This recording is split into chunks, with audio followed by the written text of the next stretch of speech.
तो नमस्कार मित्रों, स्वागत है तमारू अमारी चैनल में फरी एक वार वेब गुरुनी अंदर।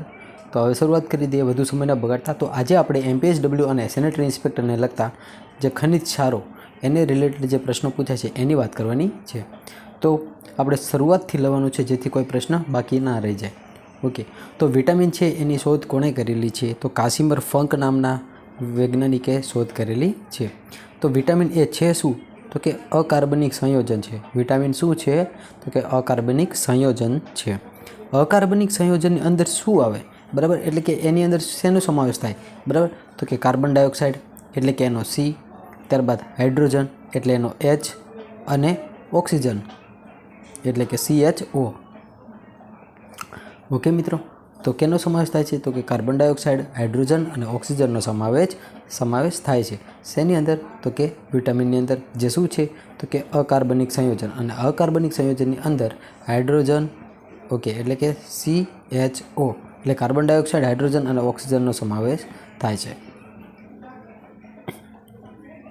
ओके, तो हवे विटामिन छे एना द्राव्यताना आधारे बे प्रकार पड़े छे, जल द्राव्य अने चरबी द्राव्य। तो आपणे प्रथम जल द्राव्य विटामिननी वात करवानी छे। ओके, जल द्राव्य विटामिननी जो बात करीए मित्रों, तो पाणीनी अंदर जे ओगળી શકે તેવા વિટામિન્સને શું કહેવાય છે? તો કે જલ દ્રાવ્ય વિટામિન કહેવામાં આવે છે। ઓગળી શકે એટલે કે જે પાણીની અંદર દ્રાવ્ય હોય તેવા વિટામિનને કેવા કહેવાય છે? તો કે જલ દ્રાવ્ય વિટામિન કહેવામાં આવે છે। ઓકે, તો જલ દ્રાવ્ય જે પાણીમાં ઓગળી શકે તેવા વિટામિન છે તો એના ઉદાહરણ જોઈએ તો કયા છે? તો વિટામિન બી અને વિટામિન સી। તો વિટામિન બી અને વિટામિન સી આ બે એવા વિટામિન્સ છે જેને જલ દ્રાવ્ય વિટામિન તરીકે આપણે ઓળખીએ છીએ। બરાબર, તો હવે એ જોવાનું છે કે જે ચરબી દ્રાવ્ય વિટામિન છે એમાં કયા કયા વિટામિન આવે છે। ઓકે, તો પહેલાં તો વાત કરીએ ચરબી દ્રાવ્ય વિટામિન। તો જે વિટામિન ચરબીમાં દ્રાવ્ય થાય એટલે કે ચરબીની અંદર ઓગળી જાય, બરાબર, તો એવા વિટામિનને શું કહેવામાં આવશે? તો ચરબી દ્રાવ્ય વિટામિનો કહેવામાં આવશે। અને વિટામિનની શોધ કાસિમર ફંકે કરી છે।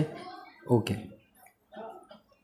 चरबी द्राव्य जो विटामिन है ये चरबी द्राव्य विटामिन अंदर कया कया विटामिन समावेश थाय छे? तो मित्रों याद रखवानुं छे A, D, E, K। एटले के मित्रों A, D, E, K। तो कि चरबी द्राव्य विटामिन अंदर आ चार खास विटामिन नाम आपणे याद रखवाना छे। विटामिन A, D, E अने K आ चार विटामिन समावेश ए चरबी द्राव्य विटामिन अंदर थाय छे।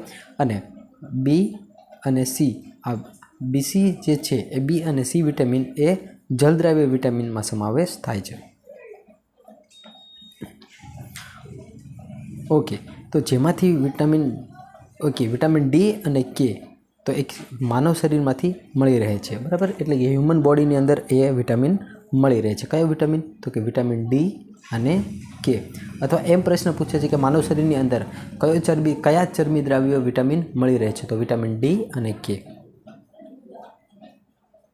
ओके, त्यारबाद જોઈએ મિત્રો કે જો વિટામિન એ નો સ્ત્રોત વધુ લેવામાં આવે એટલે કે જો વિટામિન એ વધારે પડતો લેવાઈ જાય તો શું થાય છે? તો કે ત્વચા છે એની ઉપર ખરબચડી ત્વચા થઈ જાય છે, એટલે ત્વચા ખરબચડી થઈ જાય છે। ઓકે, ત્યારબાદ વિટામિન એ નો સંગ્રહ ક્યાં થાય છે? બરાબર, તો વન લાઇનર પ્રશ્ન છે, મોસ્ટ આઈએમપી। તો લીવર अथवा यकृत में। बराबर, बंने ऑप्शन साचा है। जे ऑप्शन में होय ते आपणे आने टीक करवानो छे। एटले के जे लीवर है, बराबर, तो लीवर अने यकृत नी अंदर विटामिन ए नो संग्रह थाय छे। बराबर, एटले के मित्रों ज्यारे तमने PDF मळे त्यारे एक बात खास कहेवानी छे कि आज अमुक आवी टाइपिंग मिस्टेक है, बराबर, तो तमारे इग्नोर करवानी है, केम के तमे विडियो जोशो एटले तमने जे अमुक मिस्टेक रही जती होय एने तमारे थोड़ुं एडजस्टमेंट करवुं जोईए। ओके मित्रों, केम के घणी बधी PDF अमे बनावता होईए छीए तो थोड़ुं जाजू एवुं रहेशे, एना माटे थोड़ुंक सॉरी कहीए छीए अने थोड़ी मिस्टेक थाय छे एटला माटे सॉरी मित्रों। तो लीवर अने बाकी हूँ तमने क्लियर कट तो अहींया समजावी ज दईश। बराबर, तो कि लीवर अने यकृतमां कया विटामिननो संग्रह थाय छे? विटामिन ए नो संग्रह थाय। हवे आ कारणे ए जे यकृत अने लीवरने शुं कहेवामां आवे छे? तो मित्रों याद राखजो, जे यकृत अने लीवरने शुं कहेवामां आवे छे? तो कि सेविंग बैंक कहेवामां आवे छे। बराबर, सेविंग बैंक अथवा बचत बैंक कहेवामां आवे छे। ओके, कारण के एनी अंदर विटामिन ए नो संग्रह थतो होवाना कारणे। ओके, त्यारबाद बात करिए मित्रों आगळ। विटामिन सी ने फ्रेश फूड तरीके ओळखवामां आवे छे। તો અથવા એમ પૂછે કે ફ્રેશ ફૂડ કયું, તો વિટામિન સી. હવે શા માટે ફ્રેશ ફૂડ? આપણે તો ખબર છે કે ચલો વિટામિન સીને ફ્રેશ ફૂડ કહે છે, તો શા માટે? તો મિત્રો યાદ રાખવાનું છે કે જે લોહી છે એ લોહીને જેવું શુદ્ધ લોહીને ફ્રેશ કરે છે, એટલે કે લોહીને શુદ્ધ કરતું હોવાથી વિટામિન સીને ફ્રેશ ફૂડ વિટામિન કહેવામાં આવે છે. ઓકે, ત્યારબાદ જોઈએ વિટામિન ઈને બ્યુટી વિટામિન કહેવામાં આવે છે, બરાબર. ઈને કયું વિટામિન કહેવામાં આવે છે? બ્યુટી વિટામિન કહેવામાં આવે છે. અને સૌથી વધારે એ વિટામિન સ્ત્રીઓમાં જોવા મળે છે, બરાબર. કયું વિટામિન? તો કે વિટામિન ઈ. ઓકે, સ્ત્રીઓનો ચહેરો સુંદર દેખાય છે, એટલે કે જે સ્ત્રીઓની સુંદરતામાં વધારો કયો વિટામિન કરે છે? Vitamin A. ઓકે મિત્રો, હજુ એક બીજી વાત એ જણાવી દઉં મિત્રો કે જે વિટામિન ઈ છે, બરાબર, વિટામિન ઈનું રાસાયણિક નામ શું છે?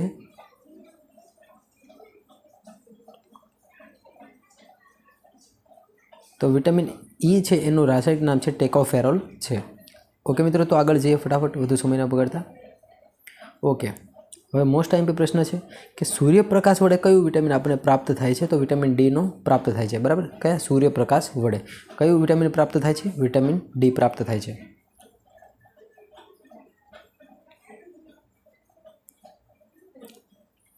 જ્યારે સૂર્યપ્રકાશ ચામડી પર પડે છે ત્યારે ચામડી પર રહેલું હાઇડ્રોક્લોરેસ્ટોલ નામનું જે પડ હોય છે એ ઓગળવાના કારણે વિટામિન ડી પ્રાપ્ત થાય છે.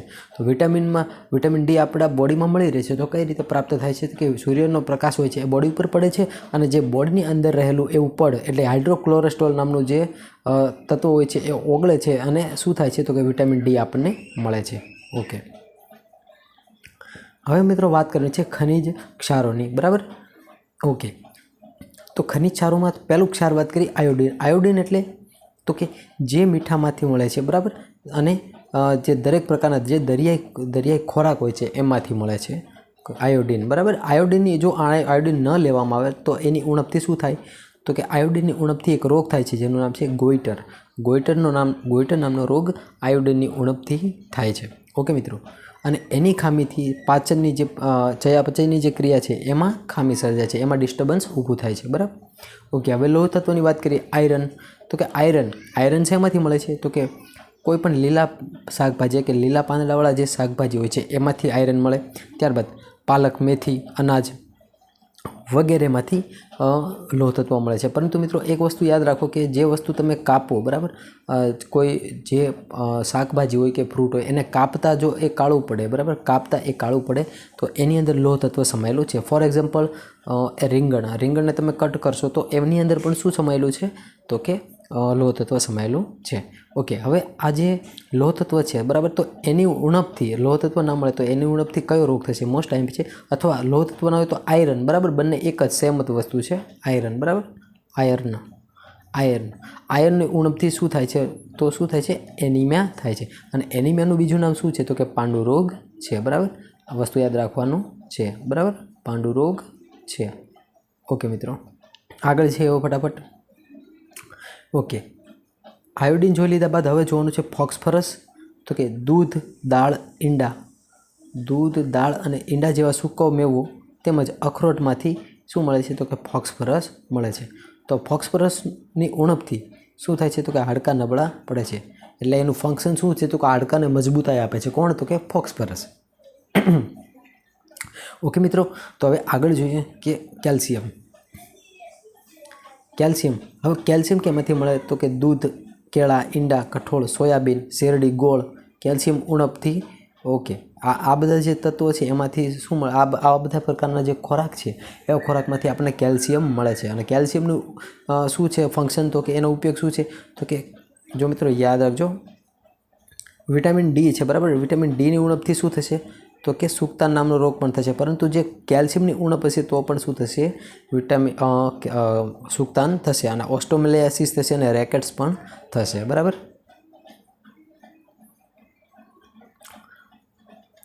ઓકે, ત્યારબાદ મિત્રો હવે જોઈએ કે હાડકાં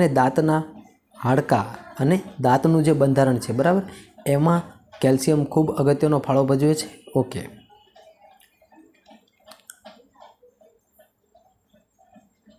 ઓકે, ત્યારબાદ જોઈએ મિત્રો કે રુધિર જામવાના, બરાબર. રુધિર જામવાની ક્રિયામાં કેલ્શિયમ ખૂબ જ મહત્ત્વ થાય છે. બ્લડ કોટિંગ, બરાબર, એને અથવા બ્લડ કોટિંગ પણ કહી શકાય, બરાબર. બ્લડ કોટિંગમાં શું જરૂર છે તો કે કેલ્શિયમની જરૂર પડે છે.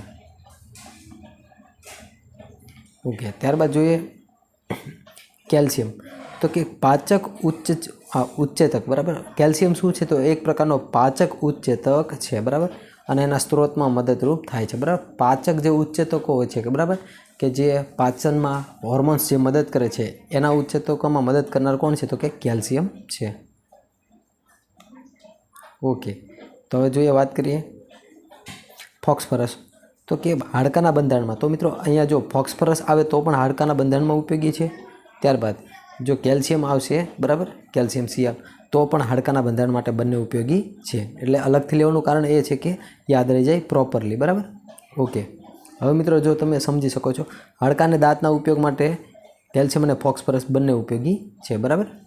અને મિત્રો આ PDF તમને આપણી ટેલિગ્રામની ચેનલની અંદર જોઈન થઈ જાઓ એટલે તમને મળી જશે. ત્યારબાદ વાત કરીએ મિત્રો કે ચરબી અને કાર્બોદિતના પાચન માટે ઉપયોગી ફોસ્ફરસ છે, બરાબર. ચરબી હોય અને કાર્બોદિતનું પાચન કરવાનું હોય તો કોણ ઉપયોગી થશે તો કે ફોસ્ફરસ થશે. હવે મિત્રો તમને જો મારી સ્પીડ થોડી વધુ લાગતી હોય તો કમેન્ટ બોક્સમાં કહેજો, તો આપણે થોડુંક સ્લો ચલાવીશું, બરાબર. હવે રુધિરમાં એસિડ બેઝનું સમતોલન કોણ જાળવે, બરાબર. તો કે હવે તમને આની હું ટ્રીક કરી દઉં. રુધિરમાં એસિડ બેઝ, બરાબર, AB = F યાદ રાખવાનું છે, બરાબર. તો જે ફોસ્ફરસ છે એ એસિડ બેઝનું શું જાળવે છે તો કે સમતોલન જાળવે છે. ઓકે, શક્તિ વિનિમયની ક્રિયામાં કોણ મદદરૂપ થાય છે? શક્તિ વિનિમયની ક્રિયાની અંદર ફોસ્ફરસ ઉપયોગી બને છે. ઓકે, તો મિત્રો અહીંયા આપણા પ્રશ્ન પૂરા થાય છે. Thank you so much. અને મિત્રો ખાસ એ વાત કહેવાની કે વિડીયોને લાઇક કરી દેજો અને ચેનલને સબસ્ક્રાઈબ કરી દેજો. તો thank you so much video જોવા માટે.